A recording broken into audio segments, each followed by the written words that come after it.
7 दिन में पश्चिमी यूक्रेन पर कब्जा, 1500 मिसाइलों से पुतिन का हमला।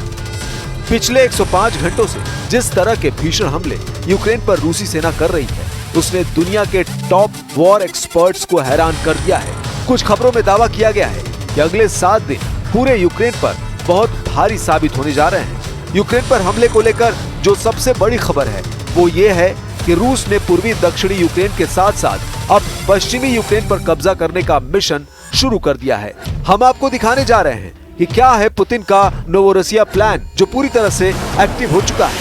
हम आपको ये भी दिखाने जा रहे हैं कि रूस ने पिछले 4 दिन में क्यों 1500 से ज्यादा मिसाइलें यूक्रेन पर दागी है। साथ ही हम आपको दिखाएंगे कि अमेरिका के बिना अब ब्रिटेन, फ्रांस और जर्मनी क्यों यूक्रेन को बचाने के लिए एड़ी चोटी का जोर लगा रहे हैं। साथ ही हम आपको दिखाएंगे रूसी सेना ने यूक्रेन के डोनेस्क और ज़पोरिज़िया के ठीक पश्चिम में डिनिप्रोपेट्रोव्स्क क्षेत्र पर भीषण हमले क्यों शुरू किए हैं।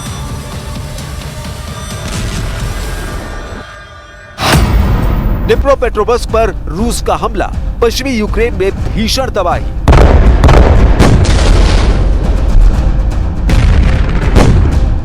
यूक्रेनी सेना के ऑपरेशन स्पाइडर वेब की वो तस्वीरें आप सभी ने देखी हैं, जिसमें यूक्रेन के 117 आत्मघाती ड्रोन ने रूस के 41 लड़ाकू विमानों को धमाकों से उड़ा दिया था। यूक्रेन के इस हमले में रूस के बम वर्षक और लड़ाकू विमान तबाह किए गए हैं। उसके बाद से रूस ने यूक्रेन पर अपने हमलों में 10 गुना की तेजी कर दी है।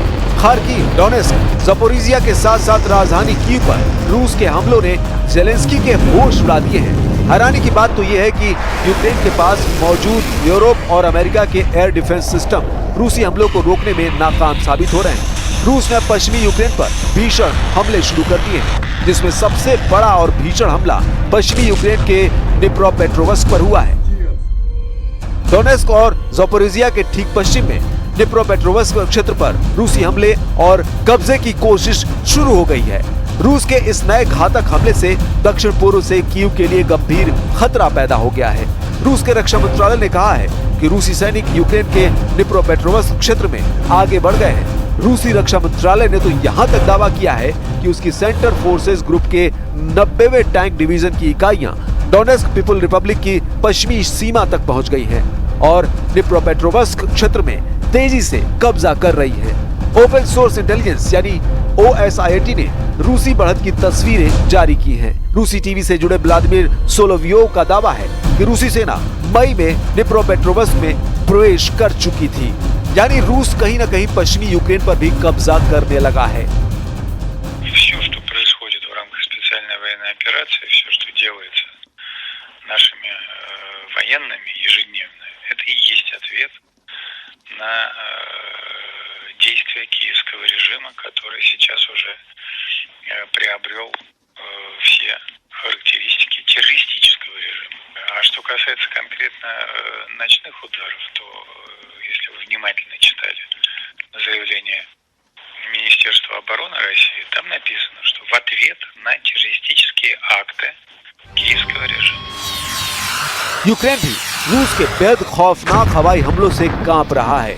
यूक्रेन राष्ट्रपति कार्यालय के उप प्रमुख कर्नल पावलो पालिसा ने 5 जून को खुद माना है कि रूस 1 सितंबर 2025 तक डोनेस्क और लुहांस्क को मिलाकर पूरे ओब्लास्ट क्षेत्र पर कब्जा करना चाहता है।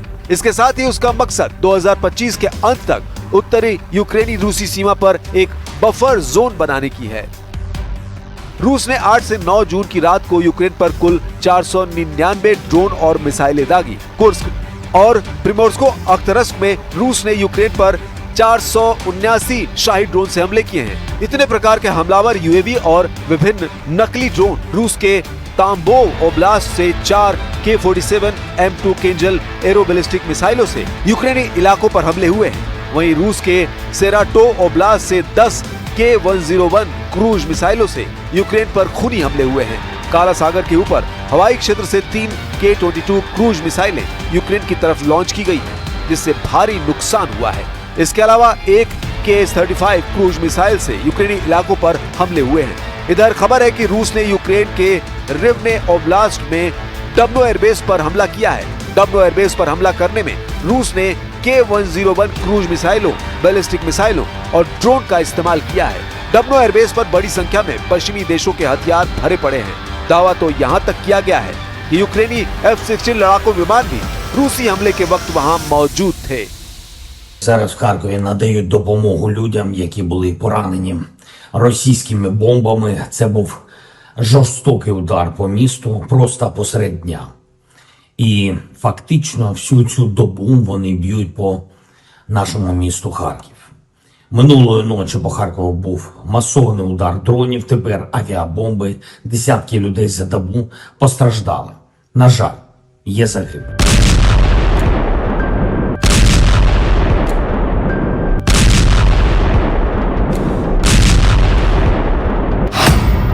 नोवोरोसिया प्लान एक्टिव, मारा जाएगा यूक्रेन।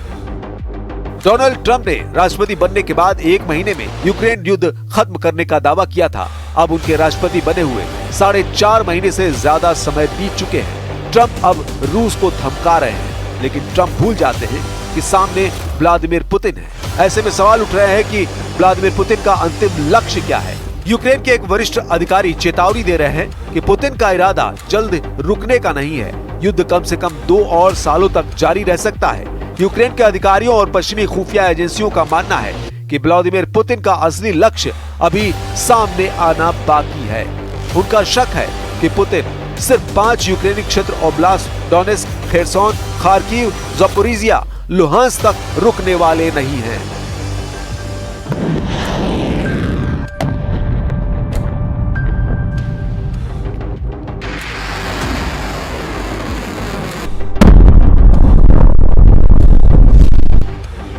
यूक्रेनी अधिकारियों का कहना है कि पुतिन यूक्रेन के आधे हिस्से पर कब्जा करना चाहते हैं और काला सागर तक यूक्रेन की पहुंच को काटकर इसे एक लैंडलॉक्ड देश बनाना चाहते हैं। पश्चिमी देशों की मीडिया ने यूक्रेन के हवाले से एक नक्शा भी प्रकाशित किया है।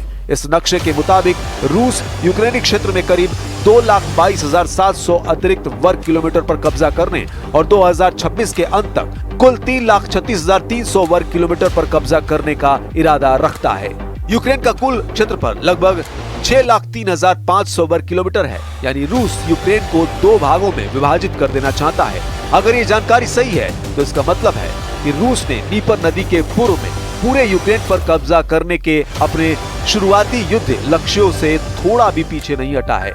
साथ ही देश के दक्षिणी हिस्से पर भी कब्जा करना चाहता है। ये रूस को नोवोरोसिया यानी न्यू रूस के नजरिए के मुताबिक है, जिसका मतलब दक्षिणी और पूर्वी यूक्रेन में रूसी वर्चस्व वाले क्षेत्रों को एक एक कर नए रूस का हिस्सा बनाना है। पुतिन इसी ऐतिहासिक आधार पर इस क्षेत्र को फिर से रूस का हिस्सा बनाना चाहते हैं, इसलिए नोवोरोसिया सिद्धांत रूस में फैला हुआ है। इधर खबर यह भी है कि रूस जिरकॉन मिसाइलों से बड़ा हमला कर सकता है। इसे रूस की रक्षा प्रणाली में सबसे आधुनिक और घातक हाइपरसोनिक मिसाइल माना जाता है। ये Zircon hypersonic anti ship missile है। ये मिसाइल हाइपरसोनिक स्पीड यानी ध्वनि की गति से 9 गुना तेज चलती है, जिससे इसको पकड़ना या मार गिराना लगभग नामुमकिन हो जाता है। इसकी रेंज करीब 1000 किलोमीटर तक। अभी जो हालात चल रहे हैं उसके मुताबिक रूस ऐसी मिसाइलों से हमला करना चाहता है जो परमाणु मिसाइलें तो ना हो, लेकिन उसमें विनाश करने की क्षमता परमाणु बम जैसी हो। दावा तो यहाँ तक किया जा रहा है कि रूस अपनी ऑरेस्टिक बैलिस्टिक मिसाइल से भी हमला करने जा रहा है, जिसके बारे में दावा किया जाता है कि 11 मैक यानी 12,300 किलोमीटर प्रति घंटे की रफ्तार से हमला करती है। इसने 15 मिनट में 1000 किलोमीटर की दूरी तय कर ली थी।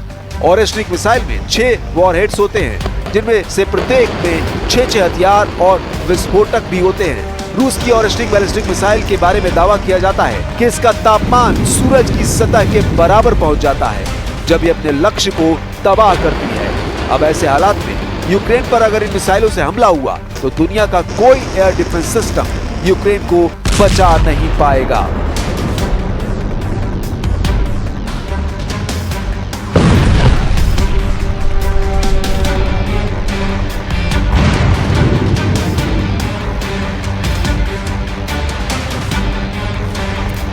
यूक्रेन के रूस पर हमले को अमेरिकी मीडिया पर्ल हार्बर जैसा हमला करार दे रहा है और जेलेंस्की यूक्रेनी सेना के इस हमले से गदगद हैं। लेकिन रूसी सेना ने जिस तरह से ऐलान किया है कि असली युद्ध तो अब शुरू हुआ है, वो वाकई रूस के भयानक और विनाशक हमले का साफ संकेत दे रहा है। CSIS की रिपोर्ट के मुताबिक रूस यूक्रेन जंग में अब तक 14 लाख लोग हताहत हुए हैं। एशिया टाइम्स की रिपोर्ट के मुताबिक इस हमले के बाद भी रूस धीरे धीरे ही सही यूक्रेनी सेना पर शिकंजा कस रहा है। इसमें कहा गया है कि यूक्रेन की ओर से रूस पर किया गया ताजा ड्रोन हमला भी पुतिन को आर्थिक चोट पहुंचाकर उनसे बेहतर डील हासिल करने की कोशिश है, या अमेरिका और नेटो को युद्ध में खुलकर शामिल होने के लिए मनाना है। यूक्रेन की ओर से नई रणनीति की शुरुआत अगस्त 2024 में रूसी इलाके कुर्स्क पर हमला करने के साथ शुरू हुई, लेकिन राष्ट्रपति जेलेंस्की की ये प्लानिंग फेल होती नजर आ रही है। Щось вони то балакають, вони там якісь переговори, але ж мирне населення кожний день гине. Дуже багато в різних наших куточках України, дуже багато гине українців, дуже мирного населення. Наші діти, наші внуки маленькі, які ще не встигли нічого побачити в цьому світі. Я не знаю, як це все горе пережити рідні їхні рідні, які залишилися, чоловіку Саші, який залишився, який в одну мить потеряв сім'ю. Це велике горе. Ми не думали, що так. कुल मिलाकर यूक्रेन जंग अब उस दौर में पहुंच चुकी है जहां अब रूस किसी भी कीमत पर आधे यूक्रेन पर कब्जा करना चाहता है। अब देखना होगा कि रूस के इस मिशन को रोकने के लिए अमेरिका, ब्रिटेन, फ्रांस और जर्मनी क्या करते हैं।